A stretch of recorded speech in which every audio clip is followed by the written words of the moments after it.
दोस्तों, आज हम आपको शुक्राचार्य के बारे में बताएंगे। शुक्राचार्य काफी तेजस्वी और ज्ञानी होने के बावजूद दैत्यों के गुरु क्यों बने, इसको लेकर शास्त्रों में कथा प्रचलित है। पौराणिक कथा के अनुसार शुक्राचार्य महर्षि भृगु के पुत्र और भगवान विष्णु के भक्त प्रहलाद के भांजे थे। महर्षि भृगु की पहली पत्नी का नाम ख्याति था, जो उनके भाई दक्ष की कन्या थी। ख्याति से महर्षि भृगु को 2 पुत्र धाता और विधाता हुए और एक बेटी लक्ष्मी का भी जन्म हुआ। लक्ष्मी का विवाह उन्होंने भगवान विष्णु से कर दिया। महर्षि भृगु के और भी पुत्र थे, जैसे उष्णस और च्यवन आदि। माना जाता है कि उष्णस ही आगे चल के शुक्राचार्य बने। वहीं एक अन्य कथा के अनुसार शुक्राचार्य महर्षि भृगु और हिरण्यकश्यपु की पुत्री दिव्या के संतान थे। शुक्राचार्य का जन्म शुक्रवार को हुआ, इसलिए महर्षि भृगु ने इसका नाम शुक्र रखा था। जब शुक्र थोड़े से बड़े हुए तो उनके पिता ने उन्हें ब्रह्मऋषि अंगऋषि के पास शिक्षा के लिए भेज दिया। अंगऋषि ब्रह्मा के मानस पुत्रों में सर्वश्रेष्ठ थे और उनके एक पुत्र बृहस्पति थे, जो बाद में देवों के गुरु बने। शुक्राचार्य के साथ उनके पुत्र बृहस्पति भी पढ़ते थे। माना जाता है कि शुक्राचार्य की बुद्धि बृहस्पति की तुलना में ज्यादा कुशाग्र थी, लेकिन फिर भी बृहस्पति के अंगऋषि के पुत्र होने की वजह से उन्हें ज्यादा अच्छी शिक्षा मिलती थी, जिसके चलते एक दिन शुक्राचार्य ईर्ष्यावश उस आश्रम को छोड़ के सनक ऋषि और गौतम ऋषि से शिक्षा लेने लगे। शिक्षा पूर्ण होने के बाद जब शुक्राचार्य को पता चला कि बृहस्पति को देवों ने अपना गुरु नियुक्त किया है, तो उन्होंने भी ईर्ष्यावश दैत्यों के गुरु बनने की मन में ठान ली।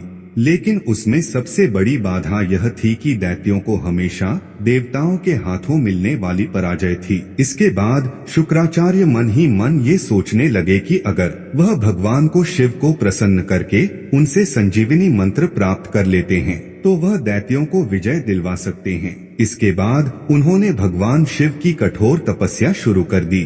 उधर देवताओं ने मौके का फायदा उठा के दैत्यों का संहार आरंभ कर दिया। शुक्राचार्य को तपस्या में जान के दैत्य उनकी माता के शरण में चले गए। ख्याति ने दैत्यों को शरण दी और जो भी देवता दैत्य को मारने आता वे उसे मूर्छित कर देती या फिर अपनी शक्तियों से लकवाग्रस्त कर देती। ऐसे में दैत्य बलशाली हो गए और धरती में पाप बढ़ने लगा।